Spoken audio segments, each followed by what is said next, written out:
नमः शिवाय। राधे कृष्ण दोस्तों, मैं भावनी अपने चैनल में आपका स्वागत करती हूँ और आप सभी को हरितालिका तीज व्रत की बहुत बहुत शुभकामनाएं। आप सभी के स्वस्थ और मंगलमय जीवन की कामना करते हुए ये वीडियो शुरू करती हूँ। हरितालिका तीज का व्रत भाद्रपद माह के कृष्ण पक्ष की तृतीया तिथि को रखा जाता है। महिलाएं अपने अखंड सौभाग्य के लिए यह व्रत रखती हैं। पति की लंबी आयु की कामना करते हुए निर्जला व्रत बहुत ही कठिन व्रत ये रखा जाता है। तो पूजा की जो संपूर्ण सामग्री है वो मैं अपने चैनल पर डाल दूंगी, डिस्क्रिप्शन में डाल दूंगी, आप वहां से संपूर्ण पूजा सामग्री देख सकते हैं।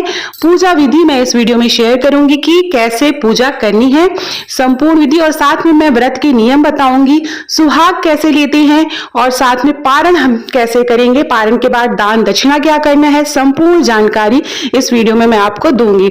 तो सबसे पहले एक चौकी ले लेंगे, चौकी पर लाल या पीले रंग का वस्त्र बिछाएंगे। सामने मैंने शिव परिवार की फोटो रख ली है, तो भगवान शिव और पार्वती की कोई फोटो है तो वो आप रख सकते हैं।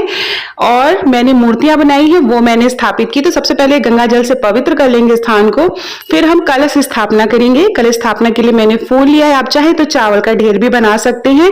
उसके ऊपर तांबे या पीतल का कलश रखेंगे, उसमें कलावा बांधेंगे, आम या अशोक के पत्ते रखेंगे, कलश में जल भरेंगे और उसमें थोड़ा सा अक्षत कुमकुम और पुष्प डालेंगे।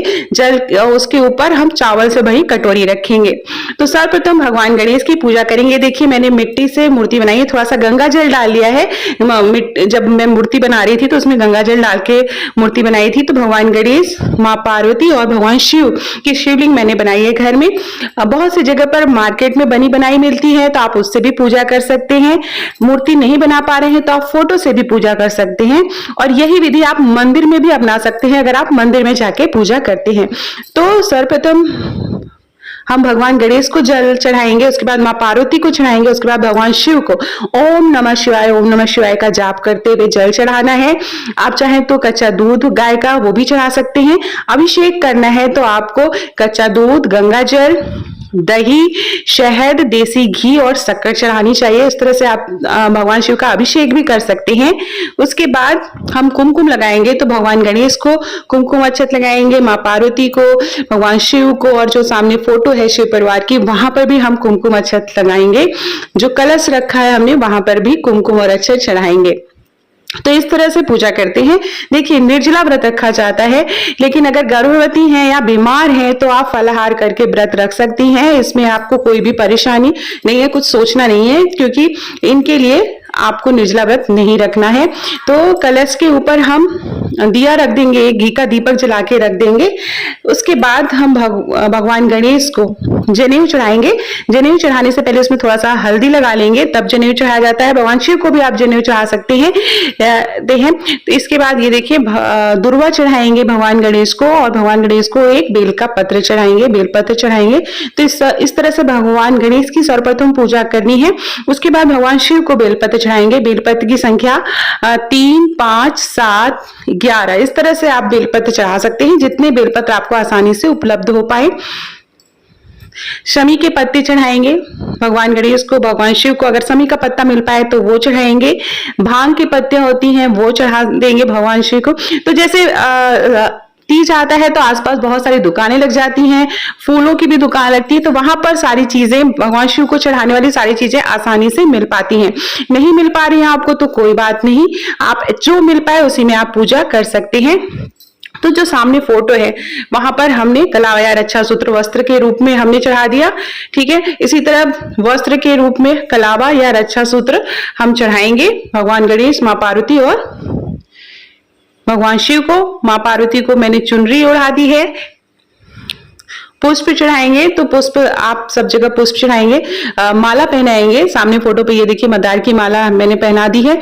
और इस तरह से ये देखिए धतूरा, भगवान शिव को धतूरा अति प्रिय है, तो अगर आपको पूजा के किसी शॉप पे मिल पाए तो वहां से आप धतूरा जरूर चढ़ाएं, नहीं मिल पाए तो कोई बात नहीं। जो कलश स्थापना की है वहां पे भी पुष्प चढ़ाएंगे। एक दीपक जला के रखेंगे, दीपक में थोड़ा सा चंदन का टीका करेंगे, पुष्प रखेंगे। तो इस तरह से दीपक की भी हम पूजा करेंगे। उसके बाद ये अब फल फूल चढ़ाना है, तो नारियल बहुत ही शुभ होता है, तो नारियल चढ़ाएंगे। नारियल का पानी भगवान शिव को नहीं चढ़ाया जाता है, आप इस तरह से पूरा नारियल फल के रूप में आप चढ़ा सकते हैं।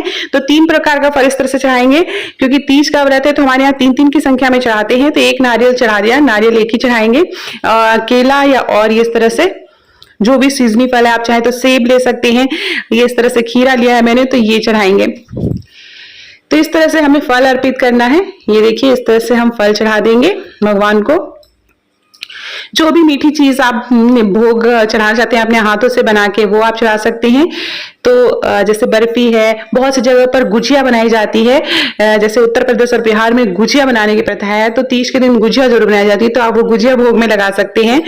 बर्फी या लड्डू जो आसानी से उपलब्ध हो पाए वो हम चढ़ाएंगे। उसके बाद हमें इस तरह जो भी भोग लगाया, प्रसाद लगाया है, उसको हम भोग ग्रहण कराएंगे। इस तरह से 3 बार गंगा जल से आचमनी करेंगे, घेरा करेंगे। तो इस तरह से भोग अर्पित करेंगे, नैवेद्य अर्पित करेंगे भगवान को। उसके बाद माँ पार्वती को सिंदूर लगाएंगे। तो हमारे यहाँ 7 बार सिंदूर लगाते हैं, तो आपके यहाँ जितने बार होता है आप बड़े बुजुर्गों से पूछ लें, आप उस तरह से सिंदूर लगा सकते हैं। फोटो में भी सिंदूर लगाएंगे माँ पार्वती को, ठीक है। अपनी चूड़ियों में नजर न लगे इसलिए सिंदूर लगा देता है, सौभाग्य बना रहे हमारा उस तरह से, तो चूड़ियों में भी सिंदूर लगा लेंगे। तो इस तरह से हमें पूजा करनी है। अब माँ पार्वती को श्रृंगार का सामान चढ़ाना है, तो बिंदी ले लेंगे, माँ पार्वती को बिंदी लगा देंगे, सामने फोटो में भी बिंदी लगा देंगे। चूड़ी, बिंदी, चूड़ी, सिंदूर, ये बहुत ही मुख्य है। इन तीनों को आप जरूर, आप बहुत ज्यादा श्रृंगार का सामान नहीं भी ले पा रहे हैं तो ये 3 चीजें जरूर चढ़ाएं माँ पार्वती को। मेहंदी लगा देंगे, थोड़ा सा आलता लगा देंगे, महावर, जो भी श्रृंगार का सामान है वो सारी चीजें माँ पार्वती को हम चढ़ाएंगे, जिसमें आप बिंदी, चूड़ी, सिंदूर, महावर, काजल, क्रीम, पाउडर, आलता, नेल पॉलिश, ये सारी चीजें, कंघी, सीसा, सब श्रृंगार का सामान माँ पार्वती को चढ़ाया जाता है। और बाद में इस जो सामान आपने चढ़ाया है उसमें से कुछ सामान आप प्रसाद के रूप में अपने आप पास रखेंगे और बाकी किसी सुहागिन महिला को आप दे देंगे। आपके घर में कोई जेठानी है, सास है, उन्हें दे सकते हैं, या आप किसी पंडिताइन को मंदिर में जाके दे सकते हैं। अगर आप अकेले रहते हैं या बाद में दे दीजिएगा, रख लेंगे। तो इस तरह से पूरा श्रृंगार का सामान चढ़ाते हैं। नई साड़ी चढ़ाई जाती है माँ पार्वती को, तो इस तरह से साड़ी चढ़ा देंगे। तो ये पूरा एक तरह से सिंघारा तरह से है। तीज का एक सिंघारा होता है जो कि सास को दिया जाता है, तो साड़ी के साथ देंगे, कुछ मिठाई या फल फूल लगा के। चूड़ियां चढ़ा देंगे माँ के पास। तो इस तरह से श्रृंगार का सामान चढ़ाना है माँ पार्वती को। और जब भी आप पूजा करें, हाथों में मेहंदी और 16 श्रृंगार कहते हैं करके पूजा करनी चाहिए। तो 16 श्रृंगार नहीं भी हो पाए तो पैरों में महावर जरूर लगाएं, हाथ में मेहंदी जरूर लगाएं, अपने जो शादी की मांग टीका और नथिया है वो जरूर पहने, शादी का जो चुनरी होती है वो पहन के पूजा करें। इसके बाद श्रृंगार का सामान चढ़ाने के बाद हमें हरितालिका तीज व्रत की कथा पढ़नी है। तो इस तरह से कथा पढ़ेंगे। आपके पास किताब है तो आप किताब से पढ़ सकते हैं, नहीं तो आप जो है नेट से कथा सुन सकते हैं। मेरे चैनल पे भी मैं डाल दूंगी तो आप वहां से भी कथा सुन सकते हैं। तो हरितालिका तीज के व्रत की कथा सुनना बहुत ही अनिवार्य होता है, तो कथा जरूर सुने।